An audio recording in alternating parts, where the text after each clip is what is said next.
Hey guys, welcome to my YouTube channel. I hope आप सब बढ़िया होंगे। तो आज हम एक इम्पॉर्टेंट टॉपिक करने जा रहे हैं, वो है सरोगेसी इन इंडिया। ठीक है, अभी कुछ टाइम पहले भी न्यूज़ में था और ये बहुत इंपॉर्टेंट है, इसलिए हम इसे डिटेल में देखेंगे। ठीक है, तो इसमें हम क्या देखेंगे, इसमें पहले हम क्या क्या पढ़ेंगे, कौन कौन से इसके मेन प्रोविजंस हैं वो देख लेते हैं हम इसके। ठीक है, तो जो हम इसमें सबसे पहले प्रोविजन, सबसे पहले तो हम क्या देखेंगे कि सरोगेसी क्या है। ठीक है, व्हाट इज़ सरोगेसी। ठीक है, कैसे इनको डिफाइन किया जाता है। ठीक है, फिर क्या जो इसी के थ्रू जो चाइल्ड बॉर्न होता है उसका स्टेटस क्या है। ठीक है, जो भी सरोगेसी के थ्रू चाइल्ड बॉर्न होता है वो क्या स्टेटस है उसका। ठीक है, और important point, who can avail surrogacy. जो सरोगेसी को कौन अवेल कर सकता है। ठीक है, कौन इंटेंडिंग कपल, मतलब जो प्रूवन इनफर्टिलिटी वो सब वगैरह देखेंगे। और कौन इनको सर्टिफिकेट प्रोवाइड कराता है। ठीक है, डिस्ट्रिक्ट मजिस्ट्रेट कौन जो है इसके रिलेटेड सर्टिफिकेट प्रोवाइड कराता है। More important, who can be a surrogate. अब हर कोई तो सरोगेट नहीं बन सकता, नहीं तो फिर ये तो एक्सप्लॉयटेशन ही हो जाएगी। ठीक है, इसलिए वो देखेंगे। और इन्हें कौन रेगुलेट करता है, जो भी सारा प्रोसीजर है उसे कौन रेगुलेट करता है। ठीक है, हम इसमें ये सारे प्रोविजंस देखेंगे डिटेल में। ठीक है, ठीक है, तो सबसे पहले हम देखेंगे कि सरोगेसी क्या है। ठीक है, और ये किसके अंडर देखेंगे हम, surrogacy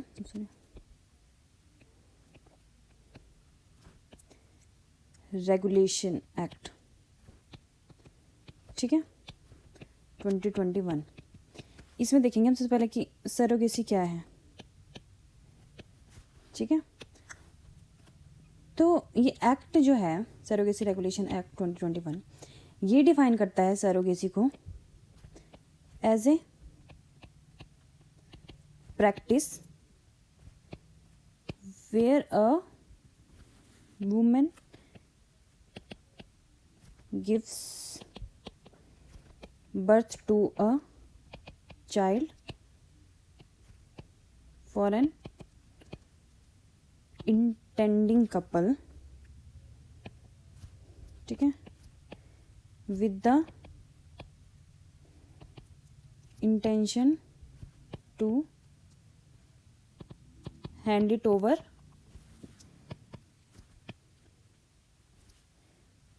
to them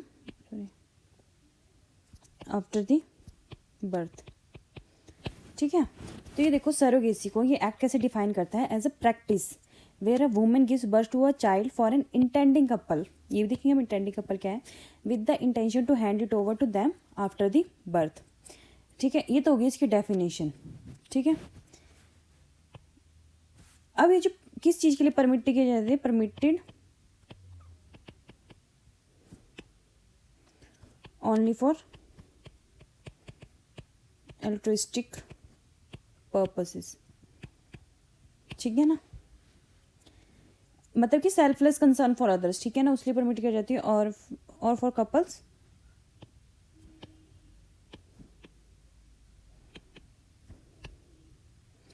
who suffer proven infertility. ठीक है, तो ये ऐसे, ये ध्यान रखना है कि जो ये सरोगेसी है जो कमर्शियल पर्पस के लिए प्रोहिबिट किया गया है इसे। ठीक है ना, कमर्शियल पर्पस के लिए नहीं है ये। इसे सिर्फ वो कर सकते हैं जैसे जो कपल है वो मतलब इनफर्टाइल है, मतलब वो they can not have their own child. ठीक है, तो उनके लिए हम सरोगेट प्रोवाइड करा सकते हैं। और ठीक है, और सरोगेसी क्या होती है वो देख लिया हमने, उनकी पूरी डेफिनेशन। ये एज इट इज़ ऐसे ही याद करनी है। ठीक है ना, इसकी डेफिनेशन। ओके, तो नेक्स्ट देखते हैं हम इसमें। नेक्स्ट हमने पॉइंट देखा था, देखो स्टेटस ऑफ चाइल्ड बॉर्न। ठीक है, जो बच्चा होता है जो सरोगेसी के थ्रू, उसका स्टेटस देखते हैं क्या होता है। देखो क्या ये जो होता है biological child of the couple.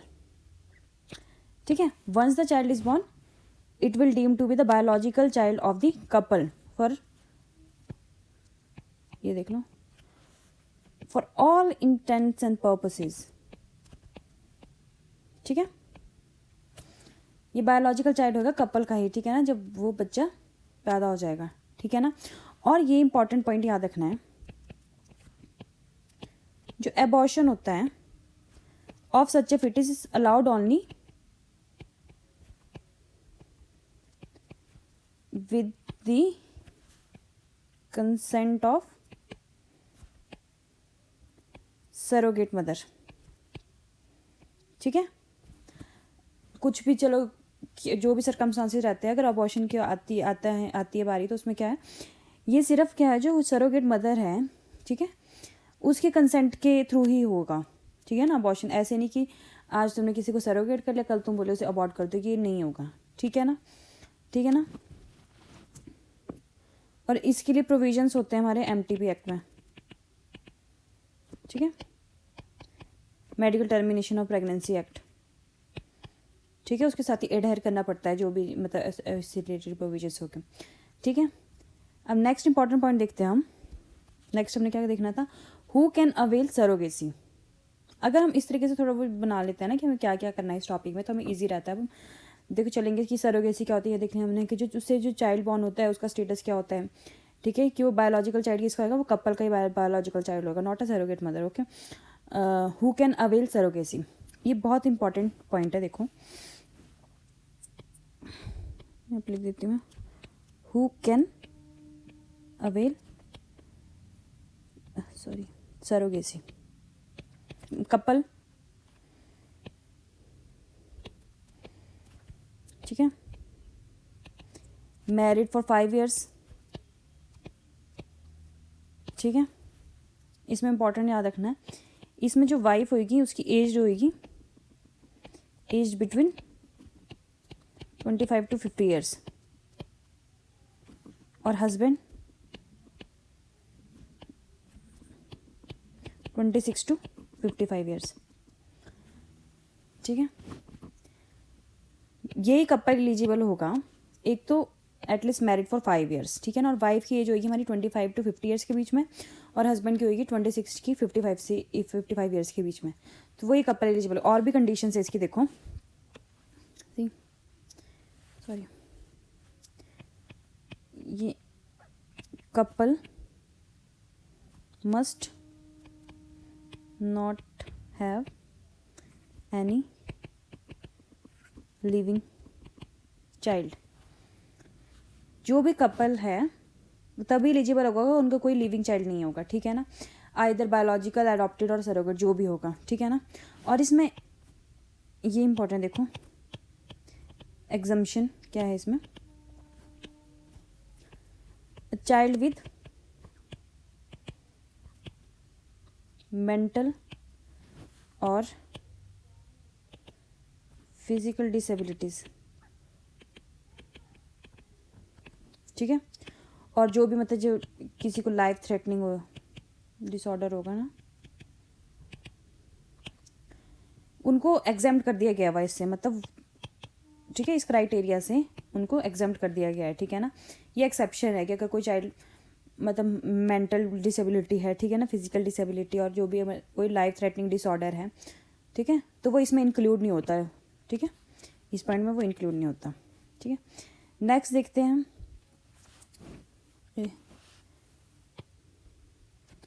Who can issue an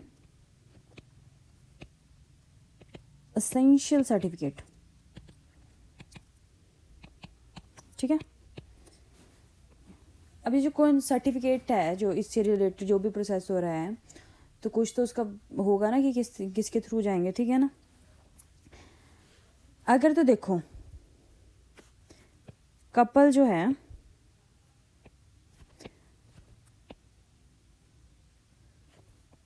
suffering from proven infertility, ठीक है, means they can not have their own child. ठीक है, ऑफ आइदर पार्टनर। ठीक है, अगर इनफर्टाइल ही है मतलब आइदर पार्टनर, ठीक है, तो उसको कौन इशू करेगा certificate, district medical board. Important नहीं है, ध्यान रखना है। ठीक है, cover suffering from the proven infertility of either partner, तो क्या उसको कौन सी इशू सर्टिफिकेट करेगा, डिस्ट्रिक्ट मेडिकल बोर्ड। ठीक है ना, ठीक है, और जो कस्टडी होगी सरोगेट चाइल्ड की, ठीक है, custody of the surrogate child, उसके लिए कौन इशू से करेगा सर्टिफिकेट? मैजिस्ट्रेट कोर्ट, ठीक है, हो गया क्लियर किसके लिए कौन सर्टिफिकेट इशू सर्टिफिकेट करेगा, ठीक है। और एक इम्पॉर्टेंट बात आती है, देखो जो कपल को है, ठीक है, मस्ट हैव इंश्योरेंस कवरेज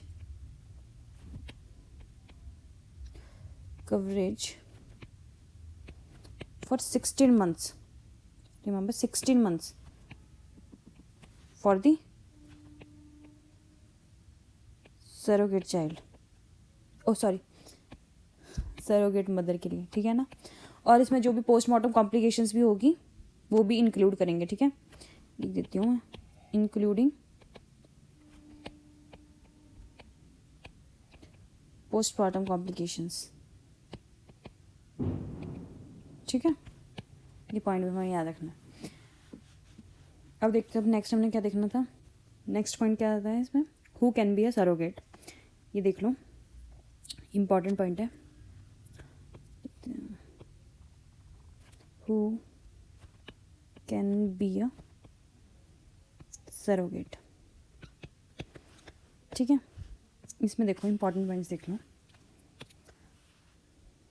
एक तो वो क्या होने, क्लोज रिलेटिव होनी चाहिए, has to be close relative of, sorry,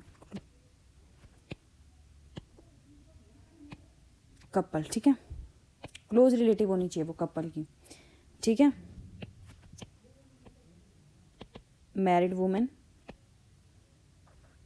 married होनी चाहिए,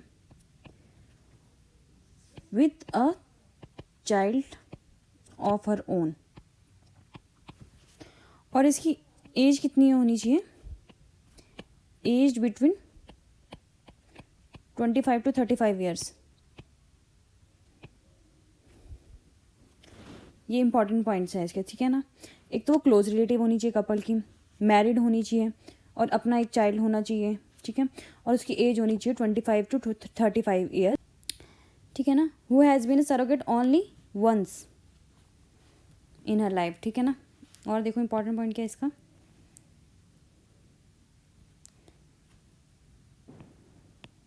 must possess a certificate of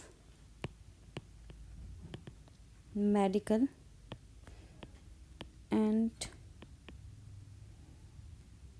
psychological fitness, ठीक है, फॉर सरोगेसी, मेडिकल और साइकोलॉजिकल फिटनेस सर्टिफिकेट होना चाहिए उसके पास, ठीक है, तो वो सरोगेट बन सकती हैं, ठीक है ना। नेक्स्ट पॉइंट देखो,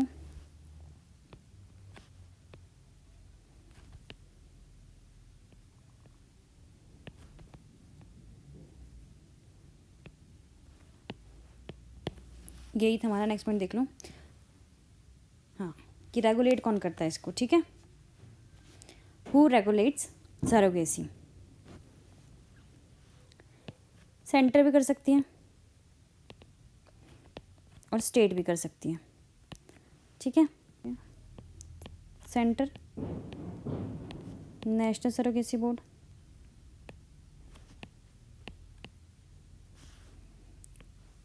और स्टेट सरोगेसी बोर्ड, ठीक है। ये एक्सपेक्ट किया था कि कब कॉन्स्टिट्यूट करने थे, with in the 90 days of the passing of the act, ठीक है ना। National surrogacy board and the state surrogacy board, ठीक है, ये इनके रेगुलेट करेंगे, ठीक है ना। ये जो बॉडीज़ हैं, है ना, ठीक है,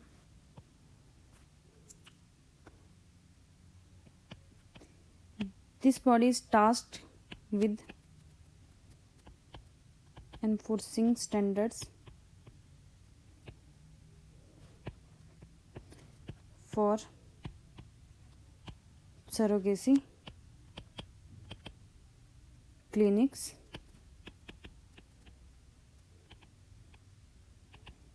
investigating breaches and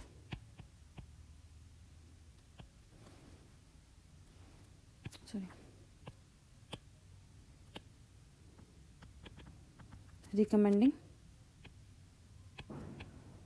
modifications। ठीक है, तो इसका ये जो बॉडीज़ है ये सेंटर में कौन सी, नेशनल सरोगेसी बोर्ड है, स्टेट में स्टेट सरोगेसी बोर्ड है। तो इनका टास्क क्या था, enforcing standard for surrogacy clinics, investigating breaches and recommending modifications. ठीक है, ये इनका काम है। और जो सरोगेसी क्लिनिक्स है, ठीक है, surrogacy clinics need to apply for registration within 60 days of the appointment of the appropriate authority। ठीक है ना, ये होगा विदिन 60 डेज में इसको रजिस्ट्रेशन के लिए अप्लाई करना है। अब कुछ ऑफेंसेस भी हैं, जैसे पहले ही बता दिया था, सॉरी। ठीक है, ऑफेंसेस अंडर द एक्ट क्या ऑफेंसेस है? सबसे मेन इंपॉर्टेंट कमर्शियल सरोगेसी। ठीक है, ये ऑफेंस है selling of embryos,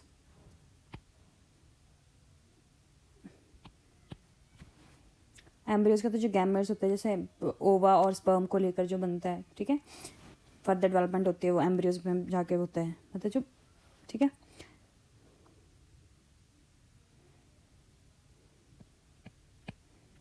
exploitation, exploiting, ठीक है, अबैंडनिंग अ सरोगेट चाइल्ड एक्सेट्रा। ठीक है, ये सारे इसके वो हैं। ठीक है, तो इसमें सजा कितनी हो सकती है, मतलब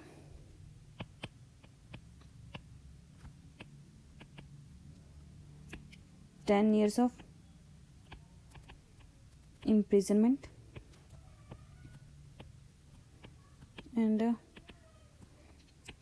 fine of up to ₹10 lakhs। ठीक है, ऑफेंसेस याद रखना, कमर्शियल सरोगेसी, ठीक है, सेलिंग ऑफ एम्ब्रियोज, ठीक है, तो 10 years ऑफ इम्प्रिजनमेंट और 10 लाख तक का इसमें फ़ाइन लग सकता है। ठीक है, तो ये से कुछ इंपॉर्टेंट पॉइंट्स थे।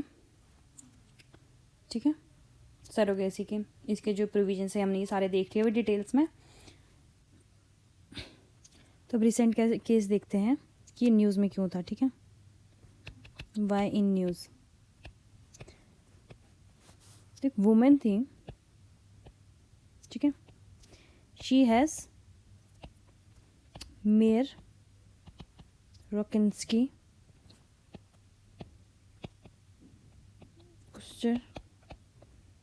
हॉजर सिंड्रोम। ठीक है, MRKH करके याद रख लेना, थोड़ा सा से डिटेल में देखने की है। ठीक है, और मेडिकल बोर्ड के जो रिकॉर्ड्स हैं वो क्या शो करते हैं इसमें कि she has absent ovaries and absent uterus. ठीक है, अब देखो कि जब उसमें ओवरीज नहीं है और यूट्रस में नहीं है तो हम ज़्यादा डिटेल में जाएंगे। ओवरीज नहीं है तो she can not produce her own eggs. ठीक है, अब ये याद रखना, बायोलॉजी स्टूडेंट्स को पता होगा, वैसे जनरल भी पता होगा, जो एग्स है ये जो है फर्टिलिटी के लिए बहुत इंपॉर्टेंट है। ठीक है ना, इन्हें गैमेट्स बोलते हैं, एग्स एंड स्पर्म, मेल्स का स्पर्म, ठीक है, फीमेल्स के एग्स होते हैं। अब इस वुमन में इस सिंड्रोम होने के कारण जो इसमें ओवरीज ही नहीं है, यूट्रस नहीं है, ठीक है, तो she can not produce her own eggs. ठीक है, इसलिए इन्होंने क्या किया, गेस्टेशनल सरोगेसी जो डोनर के थ्रू होगी, ठीक है ना, गेस्टेशनल सरोगेसी के लिए 1 साल पहले ही अप्लाई कर दिया गया था। ठीक है ना, पिछले साल इन्होंने अप्लाई कर दिया गेस्टेशनल सरोगेसी के लिए, तब से इन्होंने शुरू कर दिया। लेकिन जो गवर्नमेंट नोटिफिकेशन आती है हमारी गवर्नमेंट नोटिफिकेशन कब आई हमारी? मार्च 2023 में, ठीक है, दिस ईयर। जिस नोटिफिकेशन में क्या किया गया? Banning the use of donor gametes, ठीक है। गैमेट्स में तुमको बता दिया फीमेल्स के क्या होते हैं? एग्स, और मेल में क्या होता है? स्पर्म, ठीक है। इन्हें बोलते हैं गैमेट्स, ठीक है। विदाउट गैमेट्स तो कुछ प्रोड्यूस ही नहीं होगा, ठीक है ना। तो जब गवर्नमेंट नोटिफिकेशन बोलेगा कि must use their own eggs, own gametes, sorry,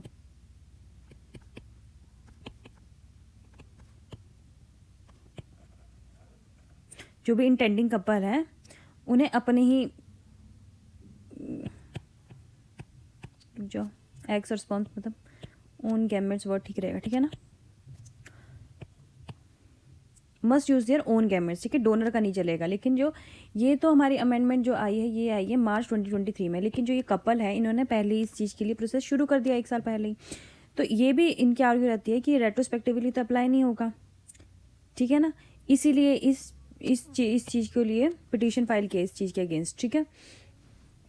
अब ये पता चल गया होना कि पिटीशन के क्या क्या आर्ग्यूमेंट्स है, ठीक है ना।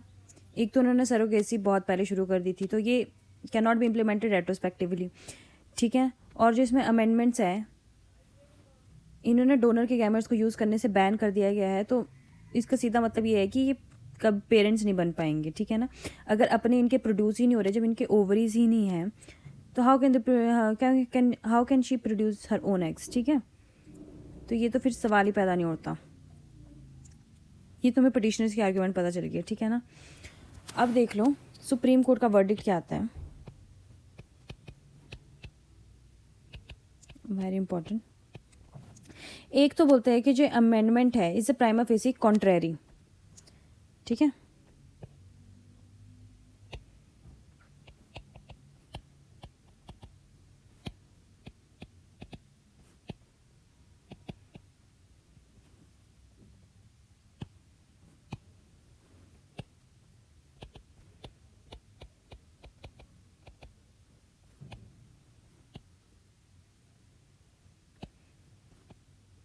ठीक है, amendment is prima facie contrary to the main provision of the surrogacy act, ठीक है ना, both in the form as well as in the substance, ठीक है ना। जो लॉ था उसमें वो गेस्टेशन सरोगेसी थी, वो जो वुमेन सेंटरिंग थी, ठीक है ना। उसमें क्या था कि जो डिसीजन था to have a surrogate child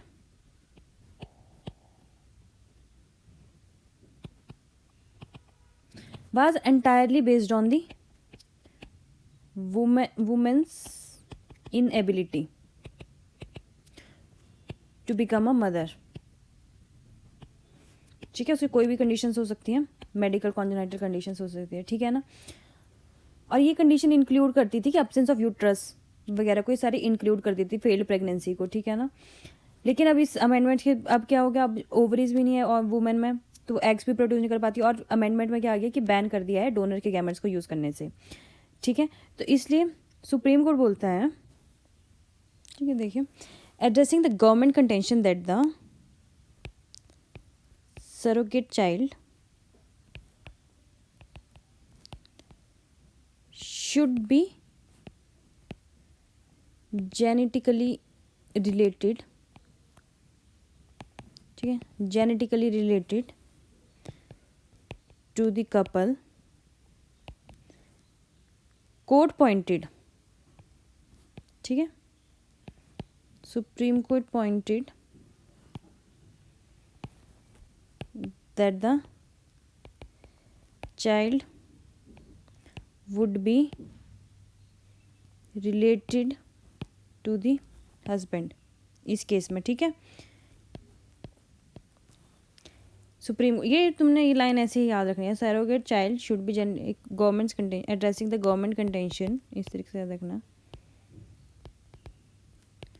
government contention देते हैं सरोगेट चाइल्ड भी should be genetically related to the couple, पहले कपल से रिलेटेड होना चाहिए था सरोगेट चाइल्ड, जेनेटिकली रिलेटेड, ठीक है ना। Court pointed out that the child would be related to the husband, ठीक है। जरूर पहले ये वुमेन सेंट्रिक ही होता था सारा, ये देखो हमने देखा है, ठीक है, वुमेन सेंट्रिक होता था, ये वुमेन्स के इनएबिलिटी पे होता था, ठीक है, ये यहाँ पे याद रखना है। ठीक है, इन दिस रिगार्ड जो एक्सप्रेशन है हमारा जेनेटिकली रिलेटेड,